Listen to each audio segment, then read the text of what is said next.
few days without any battle going on. Surely the moment for a test match. I'll let you know, we beat the Australians. I've included some flower seeds for you to plant somewhere. They may be the voice of cheer to some other lonely soldier. Love, Mother. Dear Father, I'd like some safety razors as soon as possible, as I've run out. Your ever grateful son. One must have courage these days. One has moments, but it is no good to weep. Dear Daddy, I rushed the window and looked out, and there, right above us, was the Zet. After 2 hours of laying still in no man's land, all I could think of is what wouldn't I give for a nice hot cuppa.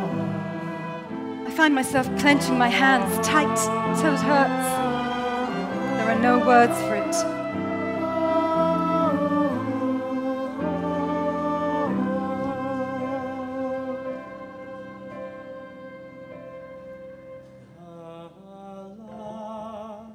That makes undaunted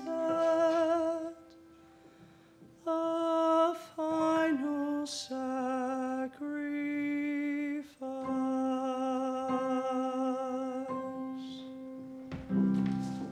Welcome, friends. We are like you. Not so very long ago, we lived. Felt the dawn. Saw the glow of sunset. Loved and were loved. And then our bodies were laid in Flanders fields, In the fields of Ypres. the fields of the Somme. In the fields of Arras. And in the cemetery up the road from home. And then some of us came home, but many of us were broken. There's lots we could tell you. Perhaps lots we should tell you. And lots we've already said. In our letters, Our diaries, Our songs and recollections. our poems. our paintings. Our prayers. For we are mindful of you, more than you know. And to be remembered by you, that knits all our hearts together in love. He was a good man and the best of husbands. Wrote one widow from London in March of 1919. Therefore, I want to do all I can so that he shall not be forgotten. Recruitment! It will all be over by October, Father. I'll be home before you even realise I've gone. You're doing as much for your country, Thomas, here at the steelworks, as in the army, boy. Did you not tell the recruiting officer you were too young? Oh, he turned me away at first. Told me to come back in a year or so, so I came home and I got my good hat. Your Sunday hat? Yes, Mother, the one you made me wear to church. And I went back, but he signed me right up. A 15-year-old's to war because of a hat. You're not to go. Tell him. I was looking in a shop window the other day and I felt someone press something into my hand. It was a woman, and she had given me a white feather. She said, "Coward." Then she looked at me with utter scorn. Don't you worry about some white feather, lad. My friends were all going, Father. We can go together. Well, did they not ask you for a birth certificate? No, Mother, there were no queries. I was accepted, I told you, with the They hat. didn't raise you for you to become cannon fodder, son. Mother remembered the lullabies that she would sing to him. Compose thy dim, hold hands to rest, and like a little birdling lie, secure within my cozy nest, upon my loving mother breast, and slumber too, my love.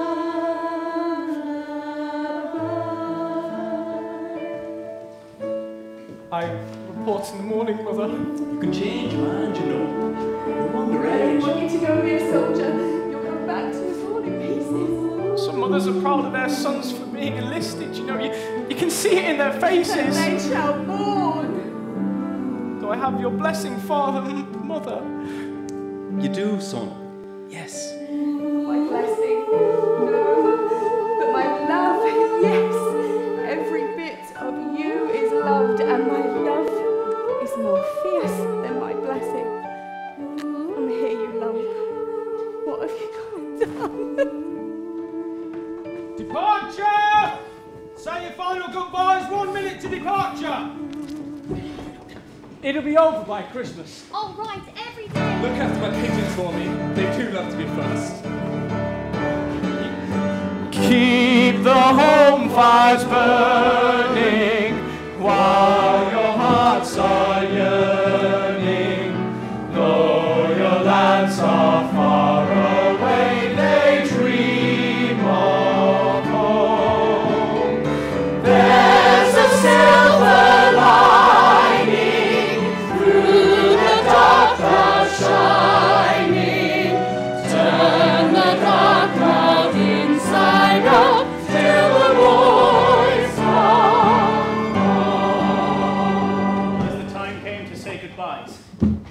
home fires could almost have been doused with tears.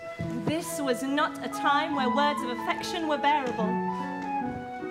In the evenings before that moment came, we'd sit by the fire with the children and we'd read aloud and sing songs together.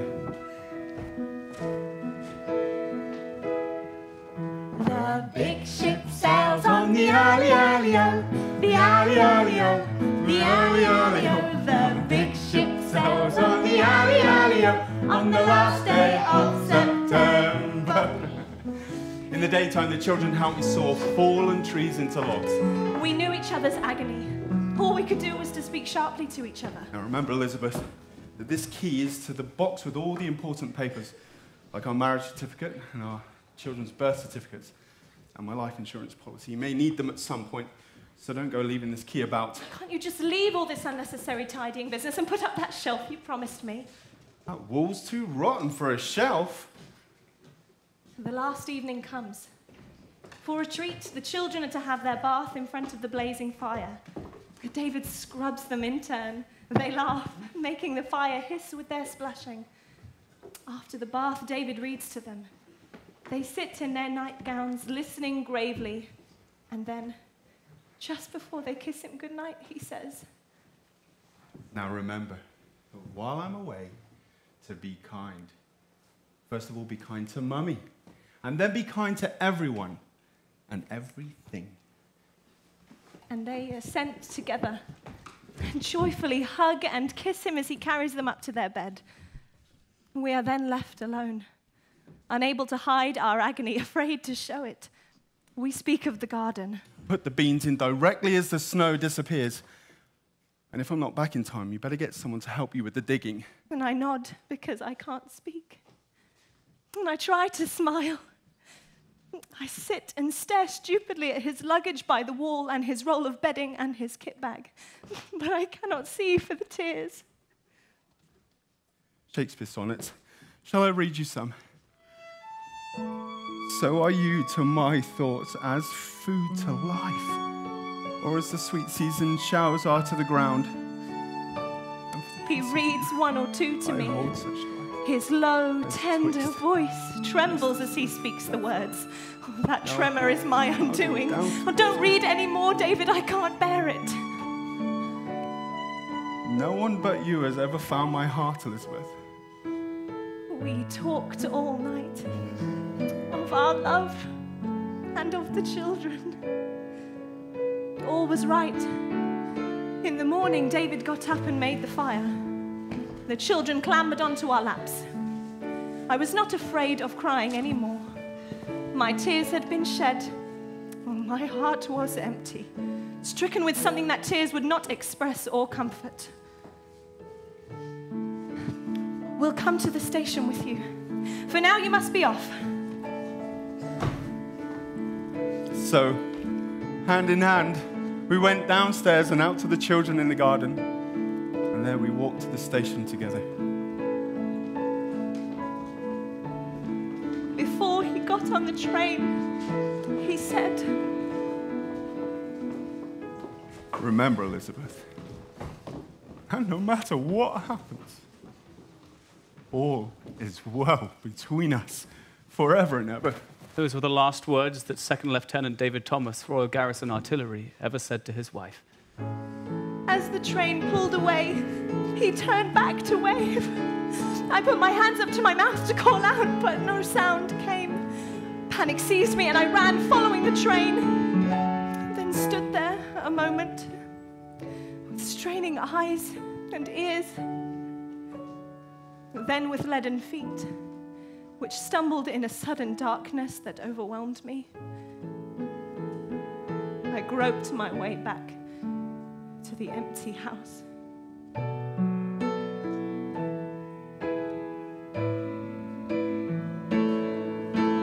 Keep the home fires burning while your hearts are yearning.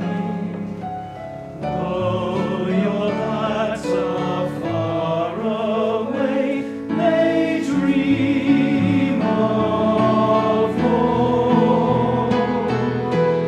As the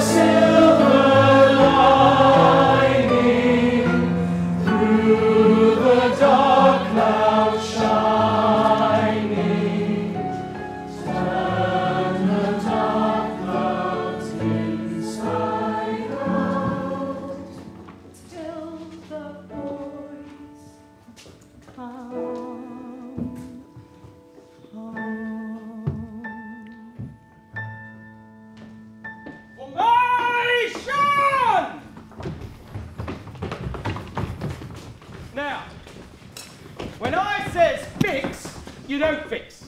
But when I says bayonets, you whips them out and whops them on. What do you do? Whips them out, whops them on! Sergeant Major! Sergeant Major! When out on the front line, we would remember the lighter moments like this from training. Laughter helped us to shoulder our burdens. Now, Private Ernest Bryan. What's this I hear about you been a grumbling and a complaining? Is this the case? No, sir, Sergeant Major, sir. I'm glad to hear it, Bryan, because... Just... we can't actually carry everything, sir. I beg your pardon, Bryan. Do you mind, sir, if we were to demonstrate on you what I mean?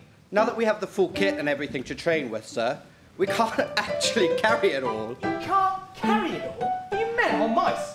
If you are prepared to be put to shame, Private, certainly let me show you how it's to be done.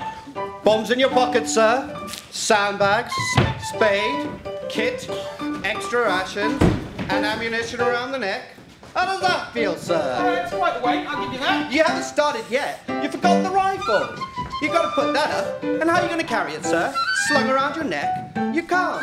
You've got to have it at the ready. And you can't carry it in your left hand, because in that, you've got a pannier which weighs 46 pounds. I see you feel quite strongly about this, Private. Wouldn't you, sir, marching with all that? There'll be no need for guns or bayonets to bring us to our knees. The British Army will have managed it successfully already. Point taken, point taken. I'll take it up with them in charge. Now, help me get this blooming door off. For 1,000 moments, whether training, travelling, or in the trenches, we became brothers. Smart boys, that's the start. What's the use of worrying? It never was worthwhile. So, pack up the troubles in your old kit bag and smart. Prepare to go over the top. During the attack on the 26th of April, a shell fell right in amongst us. And when I pulled myself together, I found myself lying in a shell hole. So remembers Sergeant Jack Dorgan, Northumberland Fusiliers. There was one other soldier who, like me, was uninjured. And he said to me, "We're not all here, Jack!" And so I climbed out and could see two more of our comrades just lying a few yards away from the shell hole. They'd had their legs blown off. As I got up to them, all I could see was their thigh bones. I always remember the white of their thigh bones. The rest of their legs were gone. One of them, Private Jackie Oliver, he was unconscious. So I shouted back to the fellows behind me, "Tell Reedy Oliver his brother's been wounded!" And so Reedy crawled out and laid next to his brother as he died. The other fellow, Private Bob Young, he was conscious right to the last. So I lay beside him and I put my arm round him. I said, "Is there anything I can do for you, Bob?" He said, "Straighten my legs, Jack." He had no legs. I touched his bones. That satisfied him. And then he said, Get my wife's picture out of my top pocket." So I took it out. And I put it in his hand. He couldn't move. He couldn't lift a hand. He couldn't lift a finger. But somehow he held that picture on his chest. And that's how Bob Young died.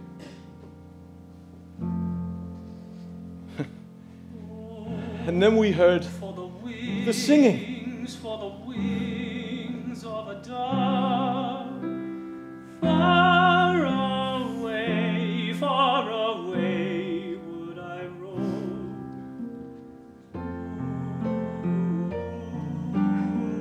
It was said that Reedy Oliver sang in a church choir before the war. So we just lay there and listened to him sing his brother home. the wilderness build me a nest and remain there forever at rest. In the wilderness build me a nest and remain there forever at rest. You know, sometimes I think of Bob Young and his wife. And I hope that through God, someday we may all be at rest.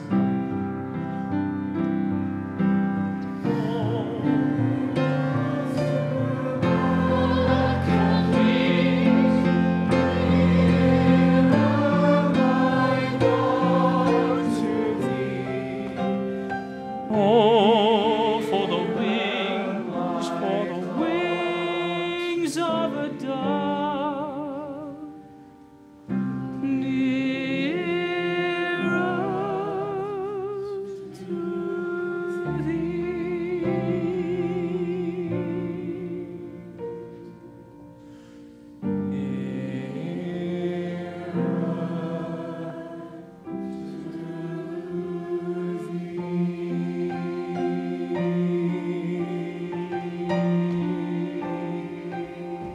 Meanwhile, the promise of Christmas gave us all a little earthly rest, both for those of us at the front line Happy Christmas, Tommy! Merry Christmas, Fritz! and for those of us at home.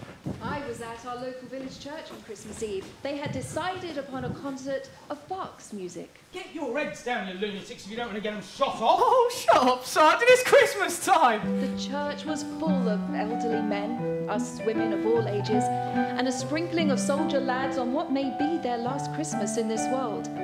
Everyone seemed sincere, grave, aware of all it meant. We ignored the sergeant and all went forward to the barbed wire and just shook hands through the wire. I spoke to one of their lads. Do you know where the Essex Road in London is? Essex Road?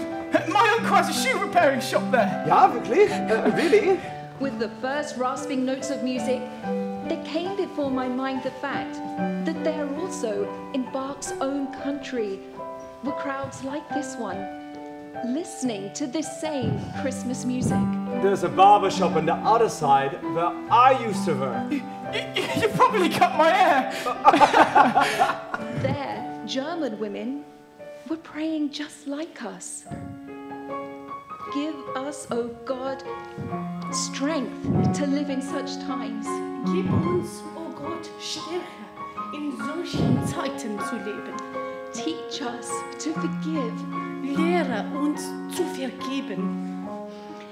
Give us such peace through thy Son. Gib uns solchen Frieden durch deinen Sohn, that may never be broken. Der niemals vergeht. We chatted some more and shook hands and just wished each other luck. Wait, will you send this to my girlfriend in Manchester? A Christmas poem inside, a little gift. We are united, us English and Germans, in the same hopes and fears and prayers, even as we are united in these same melodies. And beneath any differences, harmonies of collective sorrow. So I took his letter and I sent it off to his girlfriend when I got home. And the service over, so many of us, English and German women, we will return to our homes, light up the Christmas tree and laugh and play so that our children at least may forget the war and remember only that the Christ child was born.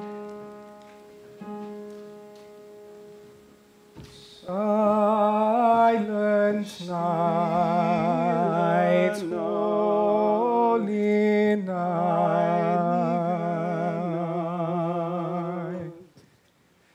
Son of God, love's pure light, radiant gleams from thy holy face, with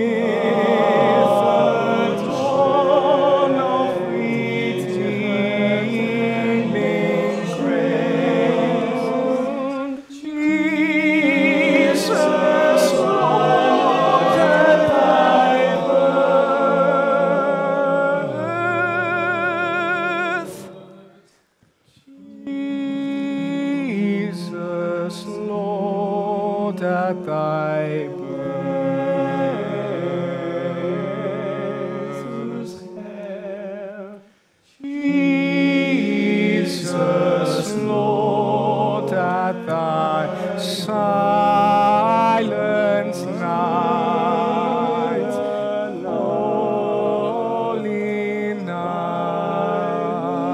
the songs we sang and the gifts we gave and received that Christmas warmed our hearts because we were remembered. Winter turned to summer. The snow melted. Sometimes you could forget where you were or why. But even then, we thought of home. It was a beautiful day. I was lying in a field writing a letter to my mother. The sun was shining and there was a lark singing high up in the sky. And suddenly the bombardment started. We got orders to stand to. We went up the line in two columns, one either side of the road. And when we got to the outskirts of the village, the bullets opened up. I remember looking around and seeing just 32 men left on their feet out of a whole company of 227. Just 32. We were commanded to retreat. When we went down after the retreat, I passed one of the dead soldiers and saw that he was holding a picture, clutched in his hand. Took it gently from him and saw that it was a picture of him with what I assume was his wife and young son. I was stood, surrounded by so many dead and dying, holding this beautiful picture, and I just wanted to cry at the madness that is war. On the back of the picture it had an address and said, "Please forward to my loved ones if I am killed." So I posted it to the Red Cross in Geneva to forward to them. May he rest in peace. Moments of humanity in the carnage of war. Day after day, night after night. Some carried wounds heavily on the mind.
At night, we would be on patrol, and we would always be on our guard. But on a nice summer's day, when there wasn't any action, well, you could forget there was a war on, really.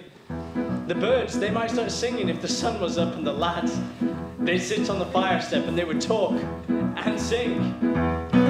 If you want to find the general, I know where he is. I know where he is. I know where he is. If you want to find the general, I know where he is. He's pinning another medal on his chest. I saw him, pinning another medal on his chest. Pinning another medal on his chest. If you want to find the major, I know where he is. I know where he is. I know where he is. If you want to find the major, I know where he is. He's home again on 7 days leave.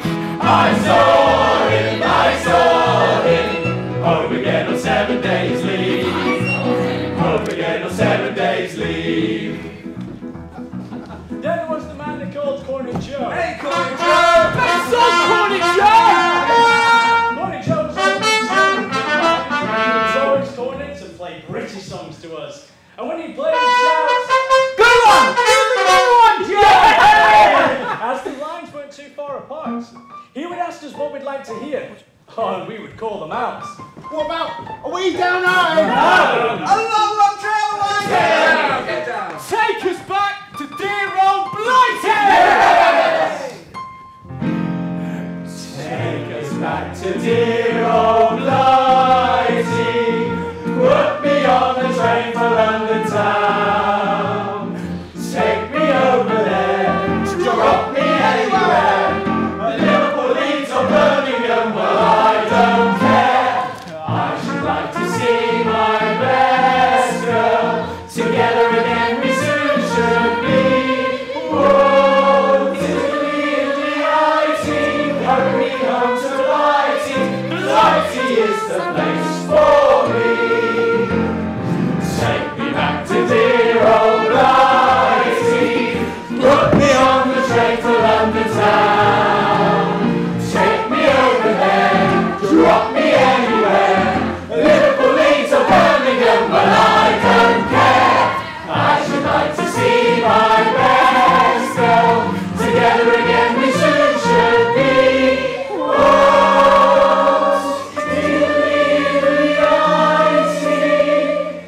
hurry me home to Blighty. Blighty is the place for me. Come on, man, snap out of it! Give us another one, Joe! Give us, pack up your troubles! Pack up your troubles in your old kit bag and smile, smile, smile.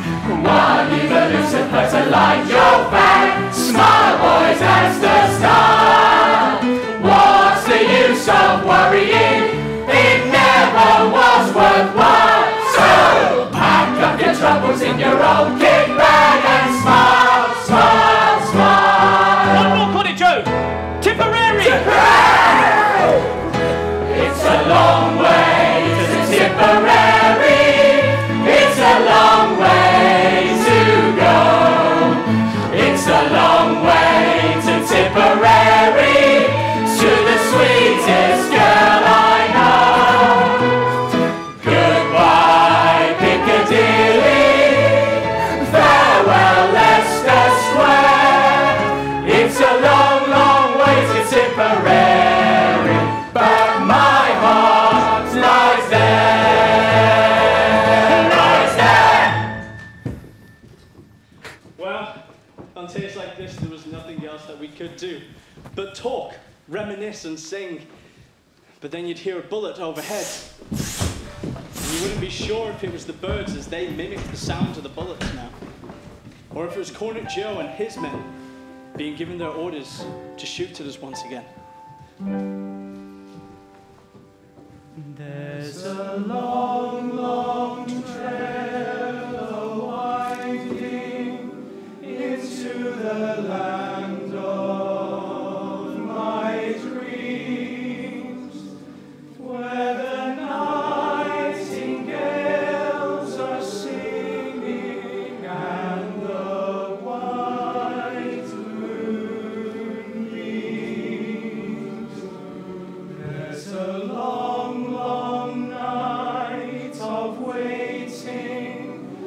until my dreams all come true, till the day when I'll be going down that long, long trail with you. While we could never share the suffering of it all with our loved ones at home, we knew that they shared our grief and some of the burden of the work of war. Our dear mothers and wives, sisters and sweethearts joined the Women's Army Auxiliary Corps, the Women's Royal Air Force, the Women's Royal Naval Service. They became police officers and nurses. I served on the front line and in many hospitals. I could only acknowledge that even there God was to be found. For in those holy places, God in man had been revealed, where mending broken bodies slowly healed my broken heart. Here in Britain, English Voluntary Aid Detachment Nurse. One Scottish doctor named Elsie Ingalls offered her services at the front line. She was told, "My good lady, go home and sit still." but ignoring such advice, and driven by a desire to serve all people, she went on to set up the Scottish women's hospitals at the front lines, treating thousands of soldiers from many nations. She wrote to her sister, "You cannot imagine what war is. The sights and smells are beyond description. We arrived at Brela to find 11,000 wounded and only one surgeon. The wounded overflowed into empty houses, laying around in their uniforms, their wounds not dressed for 4 or 5 days. So we just turned up our sleeves and we went to work."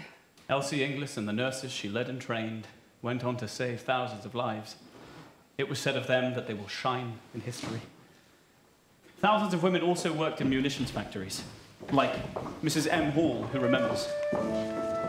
It was terribly hard, terribly monotonous, but we had a purpose. I didn't hear one murmur in that factory, and every girl worked and worked and worked. I didn't hear one grumble. I was working with sailors' wives from free ships which were torpedoed and sank. It was pitiful to see them. So we had to cheer them up as best we could. So we sang to them. It was beautiful to listen to. Shall we meet beyond the river, where the surges cease to roar, waiting all that bright forever, sorrow ne'er shall press the soul. Shall we meet? Shall we meet? Shall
Months turned to years.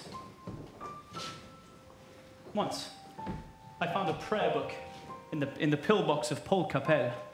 On the front cover, Mit Jesu in der Feld, and on the inside, a coloured picture of Jesus looking with pity upon the body of a dead German soldier.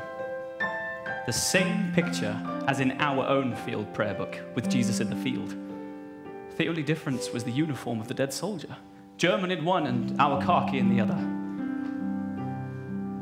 You looked at these two pictures and you thought that the heavens must be weeping, that the whole war was just a horrible mistake. For those of us who had been in since the beginning and survived, we thought we'd seen it all. And then came the Battle of the Somme. One night in the depths of it, I was about 30 yards behind enemy lines when I heard a French tenor sing. He had a wonderful voice.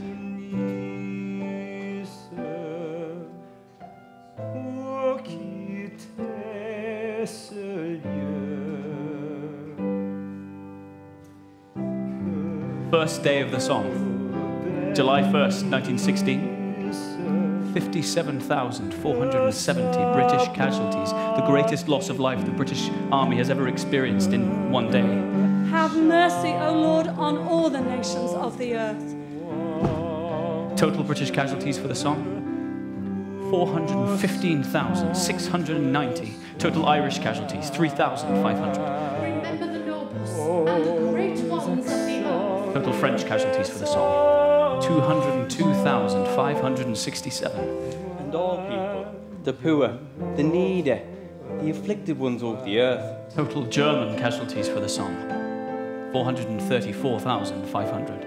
O Lord, we delight not in the destruction of our fellow men.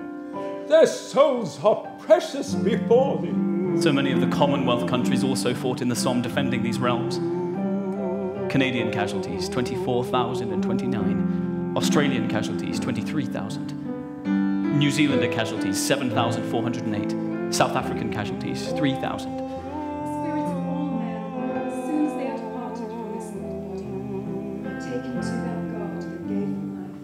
Total British, Irish, Commonwealth, French, and German casualties for the Battle of the Somme, 1.5 million.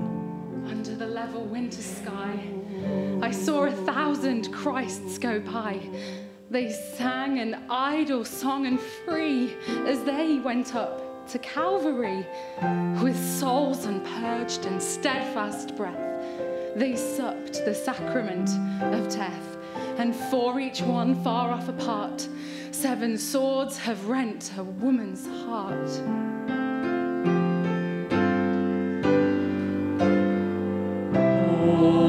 Saxon des anges,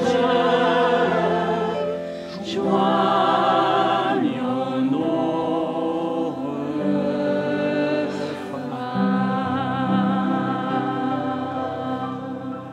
Thousands of soldiers were not able to be identified in death and fully remembered and honoured. A thing of terrible sorrow to the Reverend David Railton. I was an army chaplain at Armentières on the Western Front, 1916.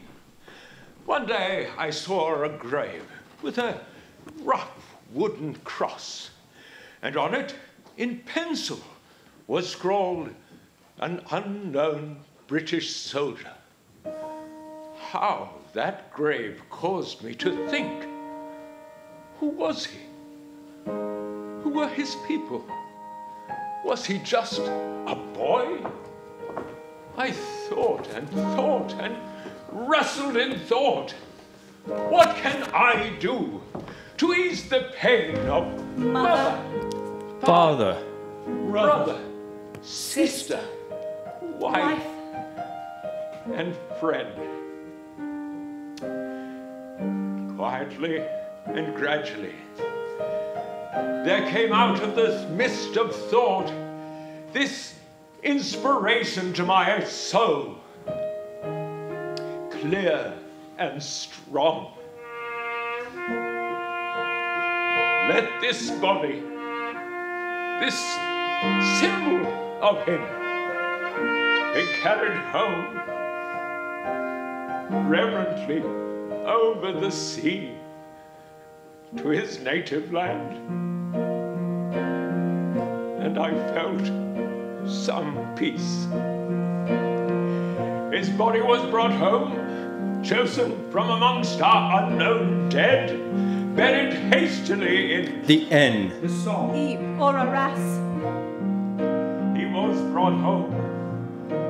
He is buried now in Westminster Abbey, and etched in stone, not pencil or wood. Are these words but all to read? Beneath this stone rests the body of a British warrior. Unknown by name or rank, he gave the most a man can give. Life itself. For God. For loved ones. For king and country. For home. They buried him among the kings because he had done good toward God and toward his house.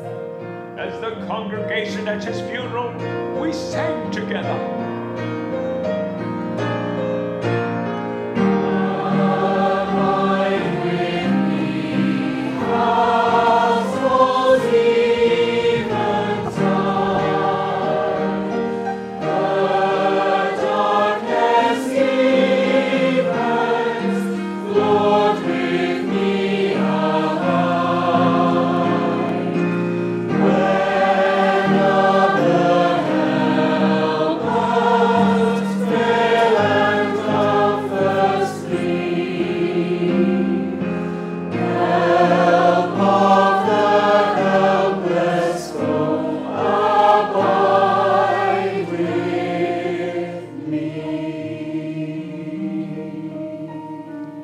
A vigil was kept all the night, and the abbey was empty, save for the guard of honor, heads bowed about his grave, quiet, still, the whole scene illuminated by just 4 white candles.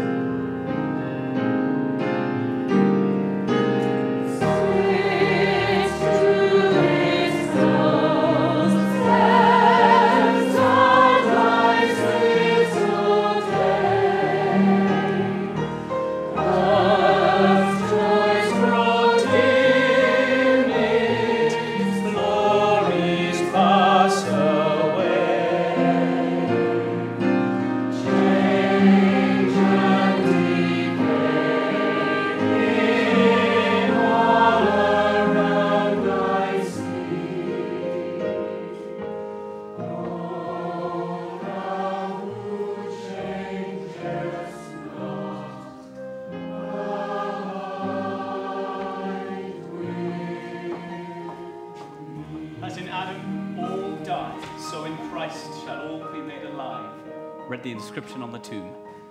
And the prayer that we sang reverberated around the walls of Westminster Abbey, in the trenches of France, and off of the walls of a small prison cell in Belgium.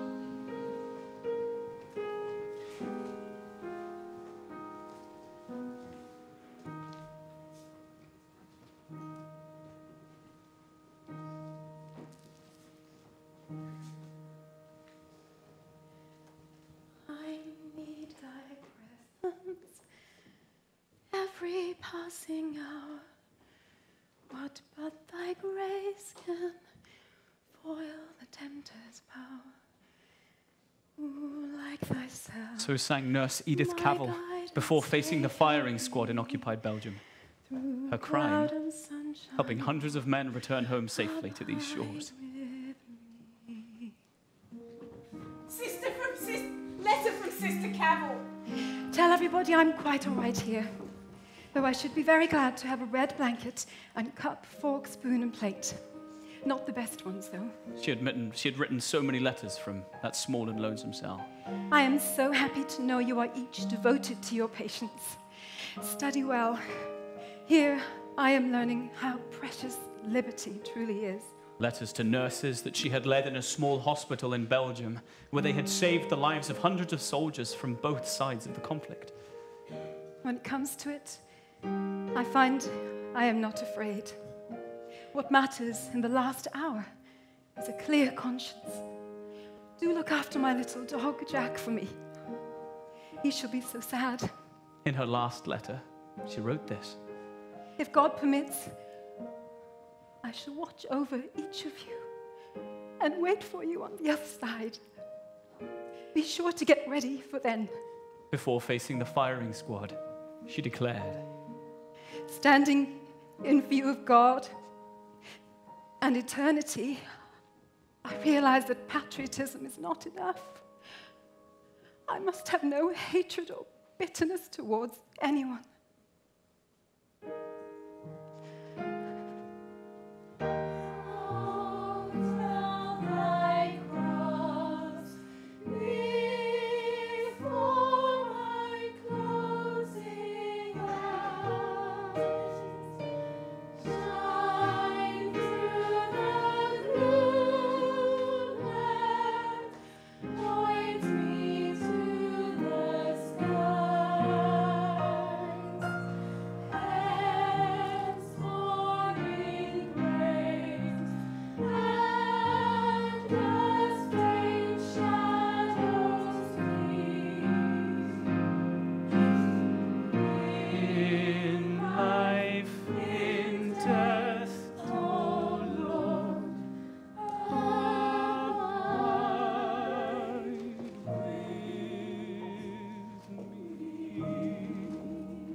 The armistice eventually came.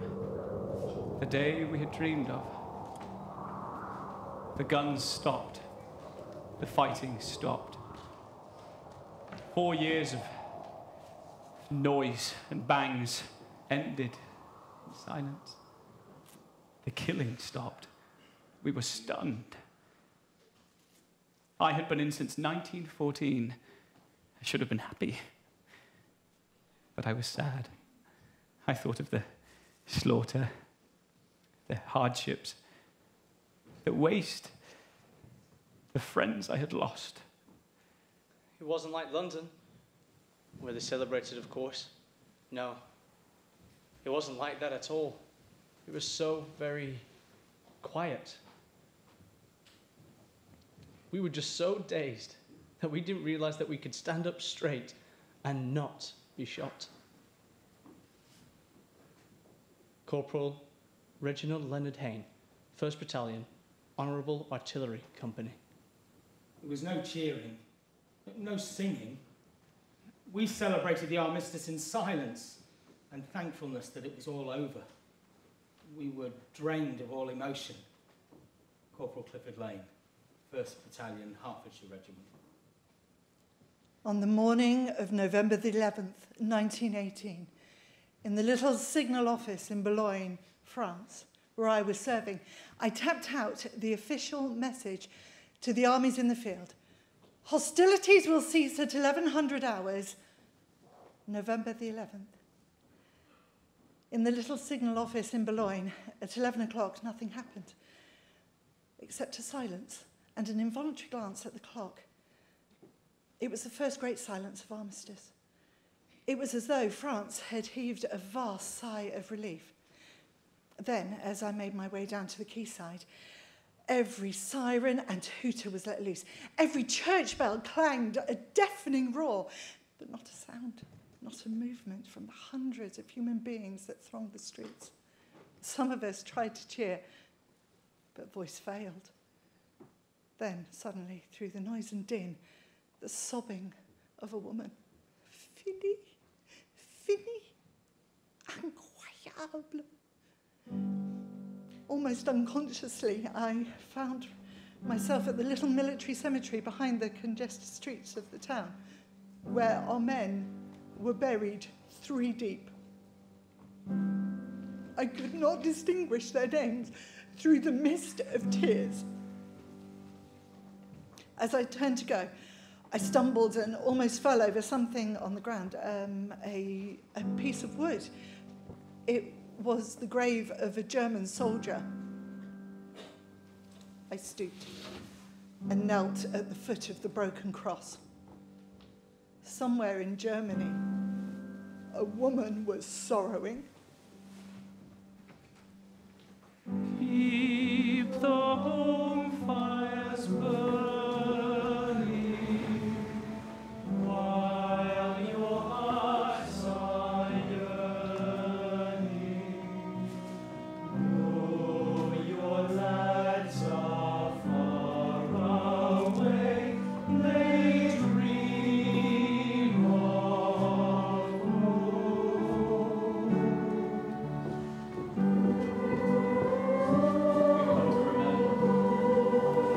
whilst we rightly remember the broken hearts, the broken bodies, the broken minds, the broken world of war, we must not forget that He healeth the brokenhearted. He who descended below all things, that He may ascend above all things.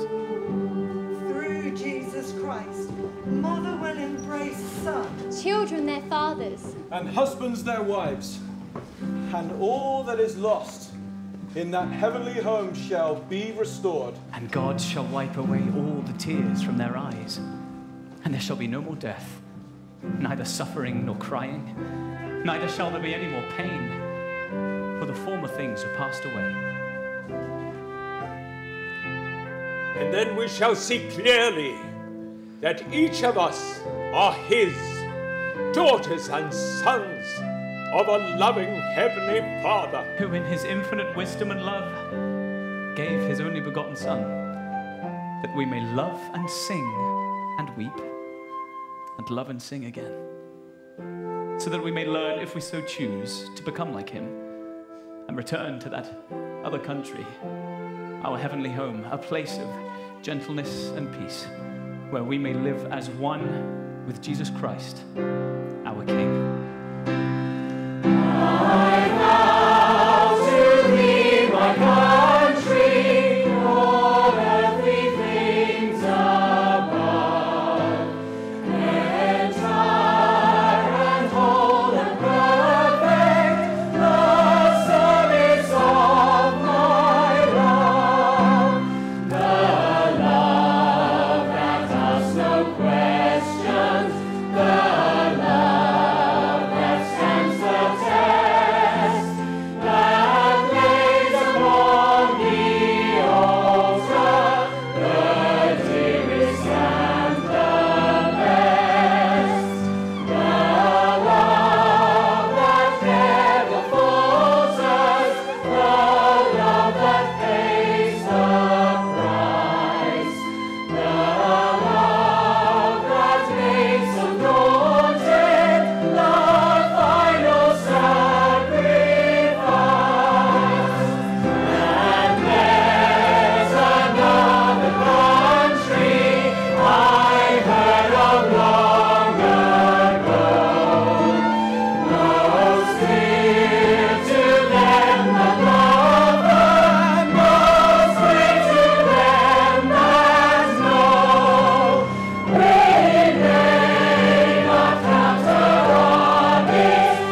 Dear kind and gracious Heavenly Father, we're so thankful to have had this wonderful opportunity to be able to be with Thee and to be reminded of those people that went before us and reminded those people that today that have suffered in so many ways.